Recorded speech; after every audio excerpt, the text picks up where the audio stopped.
Alhamdulillah, Alhamdulillah, Alhamdulillah. Assalamu alaikum wa rahmatullah.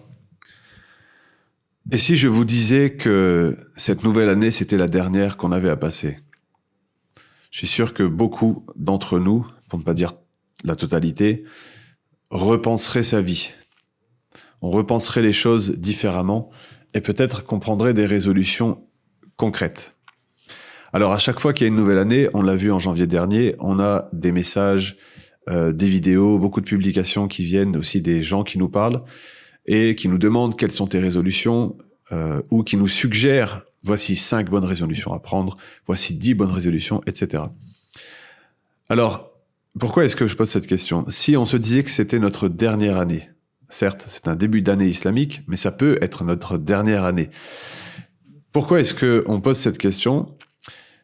C'est parce que très souvent, on met en opposition deux choses. On met en opposition l'aspect mondain de nos vies, en disant qu'il y a l'aspect familial, économique, les projets de vie, comme construire un bien, comme acquérir un bien, comme fonder une famille, comme avoir tant d'enfants, comme se marier, comme etc. Et d'un autre côté, on met à l'opposé notre foi, la religion, plus communément. Et c'est une erreur. Pourquoi? On a posé la question un jour à Hatim al-Assam. C'était un homme pieux et un grand savant de... alors il est mort en 230 et quelques de l'Hégire. C'était quelqu'un qui a connu l'imam Ahmed ibn Hanbal. Donc c'est les belles générations, comme on dit. On lui a demandé un jour, tout simplement, comment est-ce que tu fais pour obtenir le khushu' dans ta prière, c'est-à-dire la dévotion. Le khushu', on le traduit souvent par concentration, mais en réalité c'est plus profond, c'est de la dévotion. Alors il a répondu, lorsque l'heure de la prière approche, je vais faire mes ablutions de manière correcte, le mieux possible. Puis je vais m'asseoir à l'endroit où je vais prier. Il s'assied avant de prier. Alors, entre parenthèses, c'était sa façon de faire. On ne dit pas que le prophète sallallahu alayhi wa sallam ne nous a pas imposé de faire ça, c'est simplement pour illustrer le propos qu'on va développer. Alors il dit, je m'assieds à l'endroit où je vais prier et j'attends que tous mes membres soient reposés. Littéralement, il a dit que tous mes membres soient réunis. On comprend le sens. Ensuite seulement, je me lève pour m'apprêter à faire la prière. Mais avant cela, je me représente la Kaaba devant mes yeux. Ça veut dire même s'il ne l'a pas réellement devant les yeux. Je me représente le pont Sirat. Vous savez, le pont Sirat, c'est le pont qui surplombe l'enfer. Sous mes pieds. Je me représente le paradis à ma droite, l'enfer à ma gauche, et bien sûr, l'ange de la mort dans mon dos. Et je fais mon takbir, Allahu Akbar, de la meilleure des manières qui soit, en me disant que cette prière est la dernière. Puis je mets ma dévotion dans mon ruku', puis encore plus dans mon sujoud, et lorsque je termine cette prière, je ne sais pas si Dieu l'a acceptée. Point. Vous voyez l'état d'esprit? Alors, pourquoi est-ce qu'on vient de dire que la vision de notre mondain matériel, la vie sur Terre, en fait, n'est pas en opposition avec la foi? Eh bien, c'est parce que ce sont deux visions qui semblent incompatibles aujourd'hui, mais qui ne le sont pas du tout. Pourquoi? Il est naturel, en fait, et on le sait tous, on le répète tous, on le dit tous, on l'a tous déjà lu et entendu, on est tout à fait capable de vivre dans ce monde comme si on allait être éternel, et de vivre pour l'au-delà comme si on allait mourir dans un instant. Et les deux ne sont pas incompatibles. Et c'est ça qui est extraordinaire, en fait. Alors, je sais que certains vont me dire, oui, mais comment c'est possible de dire que dans ce monde, on construit les choses comme si ça allait être éternel? Bien, c'est simple, parce qu'il y a des générations après. Et vous remarquez que souvent, alors c'est l'introduction, je l'ai presque fini. Vous remarquez que parfois, on a des extrêmes dans notre communauté où certains ne vont pas réussir à joindre les deux. Et donc on va avoir des musulmans Bon, dans toutes les religions, il y a ça, mais on va avoir des musulmans qui vont aller dans un extrême où c'est que la vision de l'au-delà et il va y avoir un amalgame. Je vais mourir demain, donc je fais rien. Ça sert à rien de travailler, ça sert à rien de construire. Et vous allez avoir d'autres musulmans qui vont se dire, mais si à chaque fois qu'on va se coucher, on se dit que demain je suis mort, on fait plus rien. Donc moi je préfère pas y penser. Vous voyez, ce sont deux extrêmes. En réalité, c'est le juste milieu qui est correct. C'est de se dire que je construis pour ce monde comme si je devais laisser une trace éternelle, parce qu'il y a des générations qui viennent après. Il y a des choses à laisser. Et le prophète sallallahu alayhi wa sallam l'a dit à maintes reprises à ses compagnons qui voulaient donner tous leurs biens en aumône. Garde une partie pour ta famille, garde le meilleur bien que tu puisses donner, c'est à tes proches. D'accord? Laisser quelque chose à ses enfants, à ses neveux, nièces, frères et sœurs, ou même à ses parents. Et si on n'a pas d'enfants, peu importe, à d'autres gens à qui ça servira. Donc les deux ne sont pas incompatibles. Ceci étant dit, les résolutions. Vous avez compris que on va pas parler de résolutions économiques, d'accord? Il y a déjà tout un tas de coachs qui sont. On est presque inondé sur Internet en tout cas sur l'accompagnement financier, comment développer son entreprise, comment mettre de côté, comment ceci, comment cela, comment réinvestir, etc. Donc ce sera pas notre sujet forcément. Ça ne veut pas dire que le croyant ne peut pas s'y intéresser et qu'il ne doit pas s'y intéresser, qu'il ne doit pas développer ses capacités, on va dire, entre guillemets, mondaines. D'accord? Encore une fois, ça n'est pas incompatible. Mais vous avez compris aussi que si, pour revenir à l'introduction, si on dit que on doit se représenter que c'est notre dernière année à vivre, les résolutions qu'on va prendre ensemble aujourd'hui, et on va essayer d'être efficace, donc je vous demande de rester jusqu'à la fin, concentré, ça va être des résolutions qui vont nous permettre de réussir pour l'éternité. On dit réussir, en réalité, je pense pas que quelqu'un sur Terre propose des résolutions pour échouer. Vous n'allez pas entendre quelqu'un qui va vous dire nouvelle année islamique, voilà comment ne pas réussir. D'accord? Donc c'est dans l'inconscient humain de vouloir réussir et la réussite dans tous les domaines. Ok? Ici, on veut parler d'une réussite qui est éternelle. D'accord? Donc, qu'est-ce que Allah nous dit dans le Coran? Qad aflaha al-mu'minun. Les croyants ont réussi. Surat 23, verset 1, le verset tout petit. Qad aflaha al-mu'minun. Les croyants ont certainement réussi. Alladhina hum fi salatihim khashi'un, etc. Pour ceux qui veulent aller encore lire, ceux qui sont dévoués dans leur prière, etc. Et donc, ça, dans le Coran, Allah nous explique à plusieurs endroits qui sont les croyants, quelles sont les qualités qu'il aime chez eux, etc. C'est pas notre sujet. Notre sujet, c'est aujourd'hui de prendre des résolutions. Il va y pas en avoir 15. Il va y en avoir 2 ou 3 seulement. Ça va être des résolutions qu'on va devoir, je pense que pour la plupart d'entre nous, on est capable de le faire ou on l'a déjà fait, d'être efficace. La première chose, c'est que pour être efficace dans ce domaine de la réussite, comment créer un lien solide avec Allah, comment aimer réellement son prophète, comment finalement obtenir le paradis à travers la satisfaction d'Allah, eh bien il y a un truc qui est efficace, et que ça par contre vous le retrouvez dans tous les domaines, que ce soit dans les domaines médiatiques, économiques ou autres, on va vous dire, pour les gens les plus honnêtes, il suffit d'imiter ceux qui ont réussi. Et ça marche. En commerce aussi, on vous le dit. Quand vous lancez, certains donnent ces conseils-là. Alors, moi, je ne suis pas un commerçant. Je suis sûr que certains qui écoutent sont de très bons commerçants. Mais on vous dit souvent, fais ce qui marche. Et c'est pour ça que dans certaines zones commerciales, vous allez voir que, par exemple, les boutiques de textiles sont toutes rassemblées à un endroit. Les boutiques automobiles sont aussi rassemblées à un endroit. Parce qu'on sait que ça marche à cet endroit. Pour cette clientèle. D'accord? Eh bien, soyons honnêtes, et dans notre religion, Rien ne nous interdit de le faire. C'est-à-dire que il nous suffit d'imiter ceux qui ont déjà réussi. Ah oui. Et qui a déjà réussi? La première personne, c'est Rasulullah sallallahu alayhi wa sallam. Notre prophète a réussi. Allah le dit. Et puis, il y a des hommes autour de lui qui ont réussi. Certains d'entre eux ont même reçu la bonne nouvelle exceptionnelle du paradis alors qu'ils étaient vivants. Donc, on peut dire que ces gens ont réussi.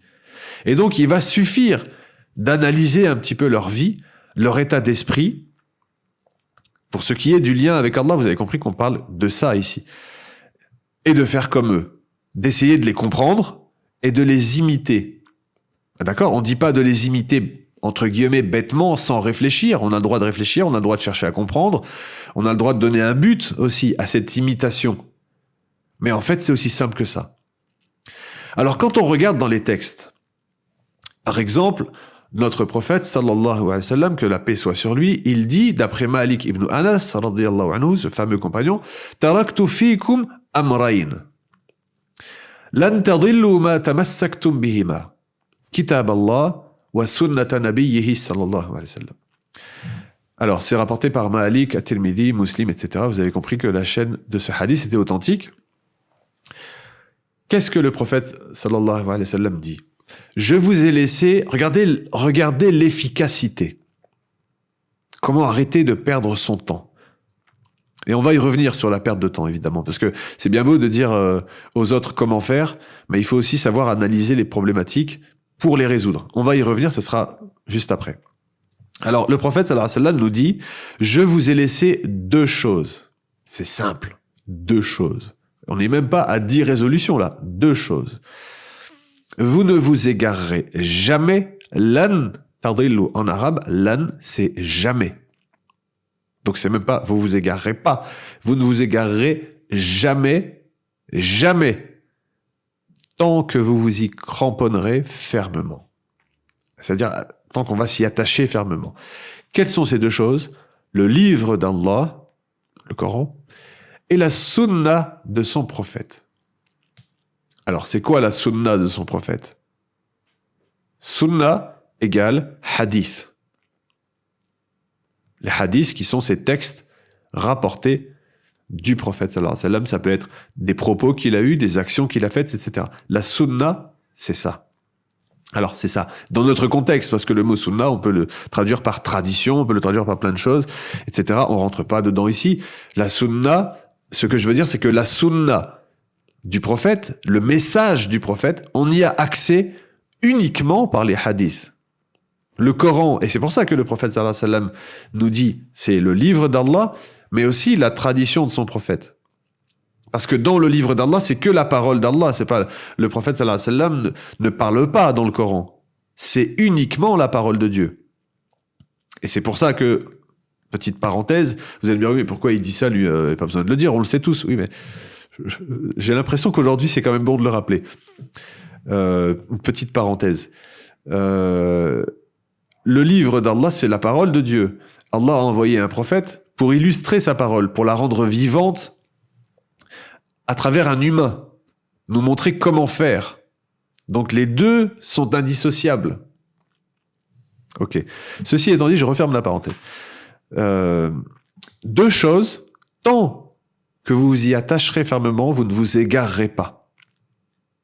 Alors, jusqu'ici, c'est quand même assez théorique pour nous, si on n'est pas plongé dans les textes au quotidien, etc. Mais vous allez voir, c'est très facile en réalité. On va prendre un exemple. Aïcha radiyallahu anha nous dit « Ma khuyira Rasulullah sallallahu alayhi wa sallam bayna amrayn qat illa ikhtara aysarahuma » Alors, c'est Aïcha qui parle. Aïcha, c'est une de ses épouses. Dieu sait qu'elle a été très souvent en sa présence. On est d'accord. Elle, Aïcha, radiyallahu anha, elle dit, c'est rapporté par Al-Bukhari et d'autres, jamais le prophète, sallallahu alayhi wa sallam, n'a eu le choix entre 2 choses, entre 2 choix, entre 2 chemins, sans qu'il ne choisisse la plus facile. Sans qu'il ne choisisse la plus facile à chaque fois. Tout.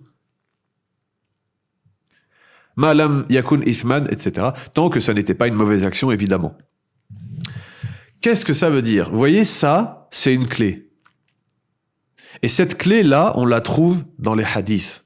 On la trouve dans la vie du prophète sallallahu alayhi wa sallam. Vous avez compris encore une fois qu'on parle de spiritualité, de foi, de cœur, de lien avec Dieu, de lien avec l'au-delà, etc. Mais ça, c'est une clé. Choisir le plus facile. Pas choisir ce qui va dans le sens de ma passion, mon envie personnelle, etc. Mais le plus facile. Et si on le met avec tous les autres textes, ou toutes les fois où le prophète sallallahu alayhi wa sallam a dit « Ne rendez pas les choses difficiles, facilitez aux gens, etc. » On comprend dans quelle ambiance on est tombé. Et elle est plutôt pas mal. Ok ? Des exemples comme ça, il y en a plein. D'accord ? Mais ce que je veux dire à travers cet exemple, ce hadith, c'est que il y a un état d'esprit derrière ce message prophétique. Il y a un état d'esprit derrière cet homme, sallallahu alayhi wa sallam. Et si on parvient à le comprendre, à le saisir, et Dieu sait que c'est assez simple à faire, et si on n'a pas accès au texte, on se retourne vers les gens qui ont fait ce travail de traduction, de vulgarisation, d'explication, et ça devient simple, réellement. Alors, vous allez me dire, il y a un problème. Vous allez me dire, il y a un problème, parce que parfois, on fait nos adorations, on essaye d'être dans la bonne voie, on essaye de créer un lien avec Dieu, mais on a l'impression que ça marche pas. On a l'impression qu'on retombe. On a l'impression qu'on n'est pas efficace. Alors, la première chose, ça fait partie des résolutions. De comprendre cela. La première chose, c'est que nul ne peut se guider. On ne peut pas guider les autres et on ne peut pas se guider soi-même. Donc la première chose à faire, c'est d'invoquer Allah. De lui demander « Ihdina as-sirat al-mustaqim ». C'est pas pour rien si on la répète autant de fois. Cette sourate, ce verset, si on le répète autant de fois dans la journée. « Ihdina as-sirat al-mustaqim ». Guide-nous dans le bon chemin, le chemin de la droiture. C'est pas pour rien. C'est parce que c'est Allah qui guide les cœurs. Donc nous-mêmes, on a besoin, c'est un rappel essentiel, de demander à Allah de nous guider. C'est la première chose. Mais, vous allez me dire, oui, mais ça je le fais déjà. Donc, la deuxième chose, et Allah c'est mieux que moi, c'est que il y a un principe, il y a un fait qui est réel, c'est que le flou et l'approximatif, quand on est dans le flou, c'est comme si on pédalait dans le vide. De toute façon, essayer de marcher dans un brouillard épais ou de rouler en voiture dans un brouillard épais, c'est très compliqué. Parfois, on ne sait plus où est la route. On est obligé de s'arrêter. D'accord ? C'est de la physique. On voit ou on voit pas. Sinon, on avance et on sait pas où est le nord, où est le sud. On avance au hasard. Puis on a fait 1 an, puis après, en fait, compte, on a vu qu'on a fait un tour, on est revenu au point zéro. Parce qu'on était dans le flou. Donc il y a une chose à faire, qui est simple, c'est de chercher à dissiper ce flou, cet approximatif dans ma foi. Allez, on va être concret. Et il ne faut pas avoir peur de poser les questions. Et je parle pour moi en premier. Qui est Allah ? Allez, on y va. Qui est Allah ? Allons voir nos savants et on leur demande. Et s'il le faut, preuve à l'appui, si on n'est pas rassuré. Preuve à l'appui, qui est Allah ? Quelqu'un qui a étudié réellement le Coran et les hadiths, qui est capable de nous expliquer qui est Dieu, je veux le connaître. Ça revient beaucoup dans le Coran, ça, de connaître Allah, de créer un lien avec lui, de développer cet amour. Dans les hadiths aussi, on va pas citer ici tous les textes, etc. C'est pas le but du discours. C'est pas un cours de hadith, c'est pas... Mais ça revient, on le sait que le prophète sallallahu alayhi wa sallam, il a enseigné ainsi. Que l'amour d'Allah doit être au-dessus de tout. Mais comment vous voulez aimer quelqu'un que vous ne connaissez pas ? La relation d'amour, c'est quelque chose qui s'entretient. On le sait en couple, on le sait entre parents et enfants. Quand les parents font des cadeaux aux enfants, ça génère de l'amour. Et quand dans un couple, ou même quand l'enfant va grandir un peu, il devient un jeune adulte ou un homme, et qui fait quelque chose qui déçoit ses parents, il y a une tristesse qui se crée entre les deux. On l'a compris pour les relations humaines, il faut le comprendre pour la relation avec Allah encore plus. Donc c'est un exemple. Qui est Allah ? Vous voyez, ça dissipe le flou. Je ne fais pas une prière devant Dieu. Mais c'est qui Dieu ? Il est comment il agit ? Comment il interagit ? Comment est-ce qu'il va recevoir cette action-là ? Comment il la reçoit ? Il aime pas ? Qu'est-ce qu'il aime ? Quand vous aimez une femme, quand vous aimez un homme, quand je dis vous, vous avez compris, c'est nous tous. Je dis pas que moi je suis pas dedans et que je suis en train de donner une grande leçon de vie et que moi j'ai déjà tout compris. C'est pas ça. C'est un vous. Je sais pas comment on appelle ça en français. Quand on aime une personne, parmi les premières choses qu'on cherche à savoir, ce sont ses goûts. Quelle couleur tu aimes ? On doit manger ensemble. Est-ce que tu aimes ça ou pas ? Et donc, vous remarquez que souvent, on va entendre souvent du côté des dames, ah mais j'ai pas cuisiné ça parce que tu aimais pas. Donc j'attends que, tiens, ce midi t'es pas là, je me ferai ça à manger parce que moi j'aime bien, mais je sais que t'aimes pas. Et c'est naturel. Après, je donne pas une règle, c'est chacun selon ses goûts, ses affinités, ses traditions et sa culture, mais grosso modo, c'est à peu près ça. Mais pour Allah, c'est la même chose. La même chose, entre guillemets, c'est un lien avec Dieu, bien sûr, c'est un peu différent. Mais si je ne sais pas ce qui lui fait plaisir, comment je lui fais plaisir ? Si je ne sais pas ce qui le met en colère, comment j'évite sa colère ? Tout ça, en fait, pourquoi ? Pour dire que quand on est dans le flou et l'approximatif, mais c'est normal qu'on se sente pas avancé.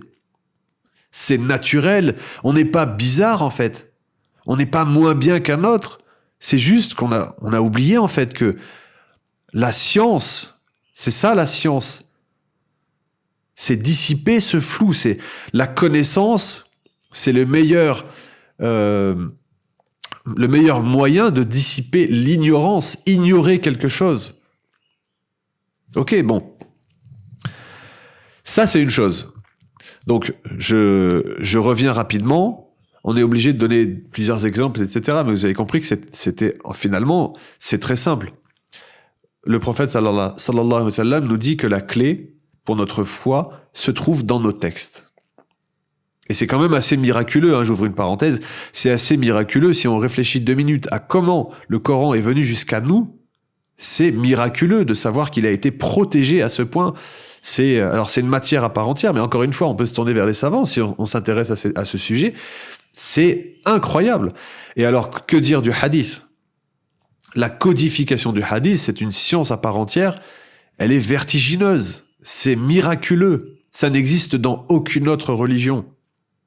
Pourtant, Allah a envoyé des prophètes et ils ont eu aussi des textes. Mais il a voulu pour cette communauté que les textes restent intacts. Pour plusieurs raisons, mais on ne rentrera pas dedans, c'est pas le sujet. Alors, on disait donc que Rasulullah sallallahu alayhi wa sallam, il a donné ce conseil en or de dire, je vous ai laissé 2 choses, vous ne vous égarerez pas, c'est sûr, tant que vous allez vous y attacher fermement. Ensuite, il y a plein d'exemples à travers la vie du prophète sallallahu alayhi wa sallam pour savoir quel était son état d'esprit de réussite. Notamment le choix du chemin le plus aisé, le plus facile pour accéder au bien. C'est ce qu'on a dit. Ensuite, on a commencé à parler des problématiques et on a dit que être dans le flou, c'était un handicap spirituel. Je pense que c'est clair pour tout le monde et ça parle à tout le monde, je l'espère. Il y a autre chose qui est un frein dans l'efficacité de vouloir avancer vers Allah. C'est quoi ? C'est la rébellion. Ou bien le kibr, l'orgueil. C'est une réalité. Parce que quand on se rebelle dans la relation, en fait. Je reprends l'exemple, ça va faire rire certains ou certaines peut-être. Oui, t'aimes pas les frites, mais je vais quand même faire des frites. C'est pas le meilleur moyen d'entretenir une relation, je pense. Alors, je pris l'exemple des frites, vous avez compris que c'était pour pas. Qu'est-ce qu'Allah nous dit dans tout ça sur la rébellion ? Regardez, ici dans la sourate Muhammad, Ya ayyuhalladhina amanu in tansurullah ينصركم ويثبت أقدامكم والذين كفروا فتعسا لهم وأضل أعمالهم ذلك بأنهم كرهوا ما أنزل الله فأحبط أعمالهم. Alors regardez. Ô vous qui avez la foi, الذين آمنوا, si vous venez en secours à Allah, Allah viendra à votre secours. Très vaste le secours. Et il affermira vos pas. Tiens, voilà une clé. Encore une. Puis ensuite, Allah parle des autres qui sont à l'opposé, qui sont dans la rébellion, et il dit « Dhalika » pourquoi est-ce qu'Allah a complètement annulé leurs actions? Ils n'ont pas à la guider. Pourquoi? « Dhalika bi annahum karihu ma anzal Allah » parce que ils réprouvent, ils n'aiment pas ce qu'Allah a révélé. Ils n'aiment pas l'état d'esprit du prophète. Ils n'aiment pas la notion du bien et du mal qu'Allah a pris le soin de révéler. Ça c'est bien, ça c'est mal. Et en plus, vous avez le droit, ça c'est moi qui le dis, c'est pas écrit dans le Coran, vous avez le droit de chercher à comprendre pourquoi c'est mal. C'est pas interdit de chercher à comprendre pourquoi. C'est pas interdit. Mais regardez dans le verset, c'est important parce que le Coran, je le rappelle, c'est la parole d'Allah. Donc quand Allah dit quelque chose, on doit vraiment chercher à décortiquer. Cela parce qu'ils ont réprouvé. Ils ont ressenti du dégoût. Ils aiment pas, ça leur... Non, moi ça me va pas, je suis pas d'accord. ذَلِكَ بِأَنَّهُمْ كَرِهُوا أَكَرَاهِيَّ réprouver quelque chose. Ils réprouvent ce qu'Allah fait descendre et donc Allah les égare. Alors, ça vaut pour nous aussi en tant que croyants, c'est que quand il y a un principe, pas une règle, on pourrait dire une règle aussi, hein, mais c'est pas le mot que je cherche. Quand il y a quelque chose qui relève de la croyance, de l'état d'esprit, de la conception, comment on conçoit cette chose dans nos textes, le fait de se rebeller, on a parlé tout à l'heure du flou, là on parle de la rébellion, Wallahu a'lam, c'est un élément. La rébellion fait que on ne peut pas avancer. Alors que le croyant intelligent et efficace, qu'est-ce qu'il va faire? Même si, allez, on va pousser un peu le bouchon, on va aller un peu loin. Même si, en tant que croyant, je découvre que dans ma religion, tiens, il y a ça. Oh, je m'y attendais pas, ça me paraît... Wow. On va pas dire deux mots parce qu'on prend pas le risque de décevoir Allah. Je vais pas dire des mots bizarres, injustes, etc. Mais on peut parfois, ça peut arriver parce que on n'a pas eu l'éducation, on n'a pas compris, on n'a pas l'habitude. À première vue, on peut se dire là je comprends pas. Mais rien ne nous empêche, ça n'est pas interdit de chercher à comprendre. Mais avec un cœur prédisposé, avec un cœur qui est prêt à accepter. D'ailleurs, regardez ce que le prophète sallallahu alayhi wa sallam lui-même a dit. C'est Amr ibn al-As radiyallahu anhu qui relate cela et c'est rapporté dans At-Tarikh de Al-Khatib al-Baghdadi dans At-Tarikh. Alors beaucoup de savants disent que le hadith est authentique. Le prophète sallallahu alayhi wa sallam dit quoi? La yu'minu ahadukum hatta yakuna hawahu taba'an lima ji'tu bih. L'un d'entre vous ne sera pas véritablement croyant tant que sa passion personnelle, c'est ce que lui il pensait déjà, ce que lui il a envie, ce dont il a envie, tant que sa passion, son hawa, ne sera pas suiveuse de ce avec quoi je suis venu. Ça suit, ça vient s'accommoder, s'adapter. Et ça, c'est un état d'esprit. Donc, le flou et ne pas être dans la rébellion. Et encore une fois, entre parenthèses, rien ne nous empêche de chercher à comprendre tant qu'on peut le faire. Et si on ne comprend pas, il nous reste l'amour d'Allah. Pour Allah, j'accepte. Les exemples, vous avez compris qu'il y en avait des centaines et que c'était pas, on n'avait pas le temps d'en donner tant que ça. Alors, un exemple pour dissiper le flou. On va finir rapidement parce qu'on n'a pas beaucoup de temps et je vais faire un récapitulatif rapide parce qu'on a été obligé de donner quelques exemples quand même pour se situer. en espérant que tout le monde a bien suivi, je vais vous donner un défi, très rapide, en quelques secondes. Est-ce qu'il existe, selon nous, une situation, pas deux, une situation conflictuelle? Alors, un conflit, un litige, et en langage plus familier, une embrouille. Est-ce qu'il existe un litige ou une embrouille entre deux personnes ou plusieurs? C'est un défi que je donne, qui n'est pas une solution dans la vie du prophète sallallahu alayhi wa sallam. Je vous laisse chercher. Si jamais vous répondez au défi, vous pouvez vous faire plaisir dans les commentaires. Je laisserai le soin à l'ITMR de devoir se dépatouiller de ce problème. Je ne pense pas que vous en trouverez, wallahu a'lam. Pourquoi? Parce que c'est pour finir sur l'état d'esprit en fait que je dis ça. Allah nous dit dans la sourate An-Nisa, verset 65, « Fala wa rabbika la yu'minun hatta yuhakkimuka fima shajara baynahum » Et non, je jure. Qui parle? C'est Allah. Je jure, wa rabbika, par ton Seigneur. Ça veut dire que Allah jure par lui-même. C'est pas juste je jure. Allah jure par lui-même. Par son être si pur et si élevé, et si puissant, et si grand, si majestueux. Il jure par lui-même. Que quoi? Ils ne seront pas véritablement croyants tant que ils ne te prendront pas pour référence, toi prophète, pour référence, pour arbitre, hakimuka, dans ce qu'il est fait se disputer. C'est-à-dire que quand il y a un conflit, on va voir Rasulullah sallallahu alayhi wa sallam. C'est pas fini. Puis, l'étape d'après, c'est Allah qui parle. Puis qu'ils ne trouvent plus dans leur poitrine aucune gêne par rapport à ton décret, par rapport à ce que tu as dit, ta réponse. Tout à l'heure, on a dit qu'on peut sentir au début une gêne. Mais la vraie foi, c'est de ne plus sentir cette gêne. Et même si elle arrive, de l'accepter.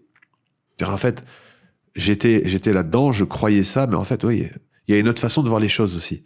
Elle est là, l'efficacité. Vous imaginez combien d'années on peut gagner avec cet état d'esprit? Combien d'années, des dizaines d'années, simplement parce qu'on a fait le switch.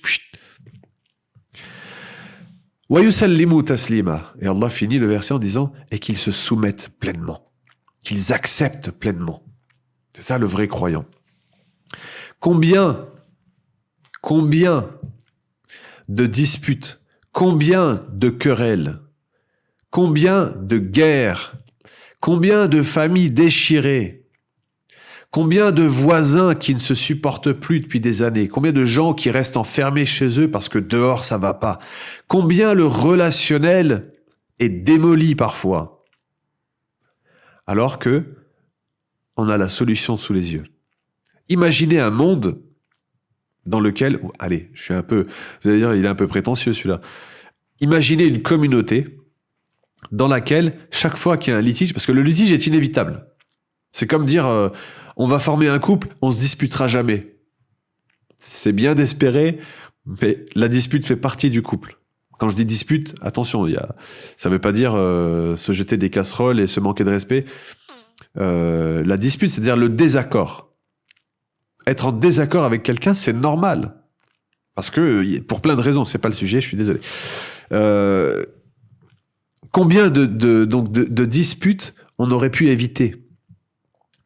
Allez, on va être concret encore plus. Combien de divorces on aurait pu éviter? Combien d'enfants qui ne parlent plus à leurs parents? Ou de parents qui ne parlent plus à leurs enfants? Combien? Moi, je peux pas les compter. Et c'est la réalité. Alors que, imaginez une communauté qui a accordé ses violons et qui se dit, bon, on est en litige, on n'est pas d'accord, allez. Allah a dit, je jure par ton Seigneur qu'ils ne seront pas véritablement croyants tant qu'ils ne te prendront pas pour référence lorsque quelque chose les met en discorde. Allez, qu'est-ce que le prophète sallallahu alayhi wa sallam a dit? Qu'est-ce que le meilleur des hommes, le meilleur des modèles? On va pas perdre 10 ans. On va pas gâcher notre famille. On va pas gâcher l'entente. On va pas gâcher la société. On va pas faire régner une ambiance comme ça de terreur, d'animosité parfois, de haine, de crainte de l'autre, de vigilance constante. On va pas faire ça. On va voir. On n'est pas d'accord. La solution, elle est là. Qu'est-ce qui est juste là-dedans? Qu'est-ce qui est bien? Qu'est-ce qui est mauvais? Qui a raison? Qui a tort? Encore une fois, il y a le hawa, l'ego parfois qui s'en mêle. Parce que le flou, il est parti avec... le prophète sallallahu alayhi wa sallam n'a pas laissé de flou sur la question de la justice, de l'équité, de la droiture, etc. Alors, tout cela, vous allez peut-être me dire, mais pourquoi il a dit ça? Parce qu'en fait, il fallait faire une intervention sur les résolutions de la nouvelle année. Et il nous a semblé opportun de chercher quelque chose d'efficace. Et vouloir donner 5 bonnes résolutions et dire il faut faire la prière, le prochain Ramadan, il faut le faire mieux que le précédent, c'est très bien, mais ce serait limiter la portée. Alors que si on se dit finalement, c'est un état d'esprit, j'ai juste à changer ma façon de voir les choses. Tout le reste, on est capable de le faire nous-mêmes, n'est-ce pas? Faire plaisir à Dieu et comprendre que son prophète est un modèle qui s'adapte à toutes les cultures, toutes les sociétés, puisque certaines cultures vont avoir une habitude de faire telle ou telle chose qui est mauvaise parce qu'ils ont oublié qu'en fait ça c'était mauvais. C'est un petit rappel pour nous. En fait ça c'est mal. C'est tout simplement. Mais sinon, ça passe partout. Alors, c'est aussi un moyen, si vous voulez, d'être proche de Dieu, c'est une réponse à beaucoup de choses. On a des problématiques aujourd'hui. On a des phénomènes d'addiction qui sont de plus en plus répandus. Mais ça, c'est une réponse. C'est une réponse pour les jeunes ou les moins jeunes qui sont dans ces... Pourquoi? Parce qu'on est dans le flou parfois, on cherche, on ne sait pas trop, on essaye, on tombe, on revient, etc. C'est normal d'essayer et de tomber. Ça nous arrive à tous. Mais quand on sait où on va, quand on sait identifier cette phrase qui est reprise un peu partout, quand on ne sait pas résoudre concrètement un problème, une problématique, si on l'a déjà pas identifié correctement. Il faut identifier notre problème pour savoir le résoudre. Ok? Donc, pour finir, la réalité, c'est quoi? C'est que il y a quand même des défis. Il y a des défis. On le dit depuis tout à l'heure, c'est facile. En soi, c'est facile. Mais il y a des défis. Il y a un défi dont on a parlé, c'est quand même, parfois ça va demander un effort sur son propre ego, sur sa propre passion. Il va falloir un petit peu se remettre en question parfois. Et c'est pas toujours facile. Après, ça dépend des gens, ça dépend des éducations, ça dépend de si on est touché par la maladie de l'orgueil ou pas. Voilà. Donc, il y a du défi. Et chacun à notre échelle, on l'a ce défi. Dans tous les cas, et on va finir là-dessus, avec un exemple. Il faut bien comprendre, parce qu'on parle de résolution, donc il faut aussi qu'on dise cela, et on finira là-dessus. Il faut bien comprendre une chose, c'est que Allah, il a des sunnah. Sunnat Allah, dans le Coran, ça revient beaucoup. Les façons de faire d'Allah, les traditions d'Allah. Vous voyez le mot sunnah, la portée qu'il a. Qu'est-ce que ça veut dire? Ça veut dire qu'Allah, il s'est fixé des règles. Par exemple, on sait tous que sa miséricorde l'emporte sur sa colère. C'est écrit dans le hadith que Allah lui-même l'a inscrit. Ma miséricorde l'emporte sur ma colère. C'est une règle qui s'est fixée. Eh bien, dans sa création aussi, sur terre, il a fixé des règles. Pas de manière arbitraire, pas pour dire, bon, on vous met des règles parce que... non, c'est pas ça. C'est la nature d'Allah. Il a fixé des règles pour que tout se déroule correctement. Je vais vous donner un exemple. Alors, c'est Rahib As-Sirjani qui dit ça. C'est un historien égyptien qui a écrit un livre qui s'appelle Suqut al-Andalus min al-Andalus min al-Fath ila al-Suqut. L'Andalousie depuis l'ouverture, les débuts en l'an 711, jusqu'à la chute, 1492. Alors c'est un livre Très grosse recherche, c'est un très beau livre. Mais en introduction, il écrit quelque chose. Il est encore vivant, cet homme, hein, c'est un historien égyptien. Il écrit cela, justement, il parle des sunnahs d'Allah. Et il dit, pour résumer de manière très, presque grossière, la chute de l'Andalousie musulmane, elle est due, entre autres, à la division. À la division de qui? Des musulmans qui y étaient. C'est un très gros résumé, hein. Je ne prétends pas vous faire l'histoire de l'Andalousie, et j'invite tout le monde à lire et ne pas me prendre pour référent en histoire. Simplement, il y a une leçon à tirer de ça. Il écrit quelque chose d'extraordinaire. Il dit, Allah a voulu des règles dans ce monde. C'est reconnu par tous. Et il cite l'exemple de l'eau bouillante. Et il dit, Allah a décidé, et je rajoute, ça c'est pas lui qui le dit, mais c'est pour l'équilibre du monde. Allah a décidé que pour que l'eau bout, il fallait que l'eau arrive à 100 degrés. Pas 92, pas 109, 100 degrés pile. À 100 degrés pile, l'eau est bouillante. Elle commence à bouillir. Elle entre en ébullition. C'est 100 degrés pour l'eau. En dessous de 100 degrés, elle ne bout pas. On peut faire ce qu'on veut, elle ne va pas bouillir. C'est la règle. Ok ? Pourquoi ? Parce que il faut imaginer, allez, on va pousser le truc, après on finit là-dessus. Imaginez que l'eau, selon, on ne sait pas trop quoi, selon les saisons, selon si c'est de l'eau Evian, Volvic ou, je ne sais pas selon les gens, ce que vous buvez comme eau. Si c'est de l'eau du robinet, c'est pas pareil. L'eau du robinet, elle bout à 50. L'eau de bouteille, elle bout à 200 degrés. Si elle est restée un peu au soleil, elle bout à 80 degrés. Mais ce serait infernal. Imaginez pendant ces millénaires où les gens devaient chauffer de l'eau avec du feu, en alliant du bois, ce serait très compliqué. Ils rateraient pratiquement tous leurs plats. Et nous-mêmes aujourd'hui, même avec les plaques céramiques, etc., vous imaginez, vous êtes habitués à ce que l'eau bout. On pense pas que c'est 100 degrés, mais on sait à peu près combien de temps ça met. Mais là, elle s'est mise à bouillir en 4 secondes. Parce que c'était 30 degrés. On peut pas vivre comme ça. Donc Allah a fait ses règles pour un équilibre, en fait, entre autres. Et vous voyez dans les textes, pourquoi j'ai dit cet exemple ? Parce que dans les textes, quand Allah, on va donner un exemple et on finit là-dessus. Quand Allah dit « Wa ati'u Allah wa rasulahu, wa la tanaza'u fatafshalu wa tadhhaba rihukum. Wasbiru inna Allah ma'as sabirin. » Et obéissez à Allah, c'est dans la sourate Al-Anfal numéro 8, verset 46. Obéissez à Allah et à son prophète et ne vous divisez pas. Ne vous divisez pas, ne vous disputez pas entre vous, les croyants. Pourquoi ? Fatafshalu wa tadhhaba rihukum. Vous allez, car si vous le faites, vous allez fléchir. Fashala, en arabe, tafshalu, c'est quand par exemple on a un membre qui tombe. C'est quelque chose qui tient plus debout. C'est devenir tout mou. Fatafshalu, vous allez devenir tout mou.